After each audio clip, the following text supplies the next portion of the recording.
ఎరువులు దొరకట్లేదని రైతులంటే ఆళ్ళందరూ ఫేక్ రైతులు, వైసీపీ సృష్టించిన రైతులు. అలాగే అదే స్టేట్మెంట్లు ఇస్తుంటే చివరికి అధికారులకు కూడా అది అలవాటైపోతే ఒక రైతు తిరగబడి తీసుకెళ్ళి తన పొలాన్ని చూపించినటువంటి ఉదంతం ఇది. "నువ్వు రైతువేనా ఎలా నమ్మాలి" అని అడిగితే, "ఎరువులు అందడం లేదని ఒరిస్సా వెళ్ళి తెచ్చుకోవాల్సి వస్తుందని" రైతు ఆవేదన వ్యక్తం చేస్తున్నాడు. "నువ్వు రైతువేనా? నువ్వు రైతువని నేను ఎలా నమ్మాలని" శ్రీకాకుళం జిల్లా టెక్కల ఆర్డీఓ కృష్ణమూర్తి ప్రశ్నించిన ఘటన మిలియాపుట్టిలో శుక్రవారం సంచలనం కలిగించింది. ఆర్డీఓ మండల కేంద్రంలోని పలు ఎరువుల దుకాణాలను పరిశీలించారు. స్టాక్ రిజిస్టర్లు తనిఖీ చేశారు.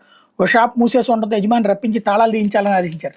ఇందులో అక్కడే ఉన్న శేఖరాపురంకి గ్రామానికి చెందిన రైతు ఎన్ని జగన్నాథం సార్, నాకు ఒక్క బస్తా ఎరువు మాత్రమే అందింది, ఎరువులు వచ్చేలా చూడండి అని విన్నవించారు.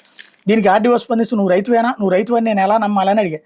సాగు చేస్తున్న పొలం చూపించాలని కోరారు. దీంతో జగన్నాథం అక్కడికి 6 కిలోమీటర్ల దూరంలో ఉన్న శేఖరాపురం గ్రామానికి ఆర్డీఓని తీసుకెళ్లి పొలం చూపించారు. అక్కడ జగన్నాథం తనకు 1 ఎకరం భూమి ఉందని, 7 ఎకరాలు కౌలుకి చేస్తున్నానని చెప్పారు. దీంతో ఆర్డీఓ కౌలు రైతు కార్డు ఉందా, ఈ భూమి నువ్వే చేస్తున్నావు అనడానికి సాక్ష్యం ఏంటని ప్రశ్నించారు. "సార్, గ్రామస్తులు అడగండి సార్" అని జగన్నాథం సమాధానం ఇచ్చారు.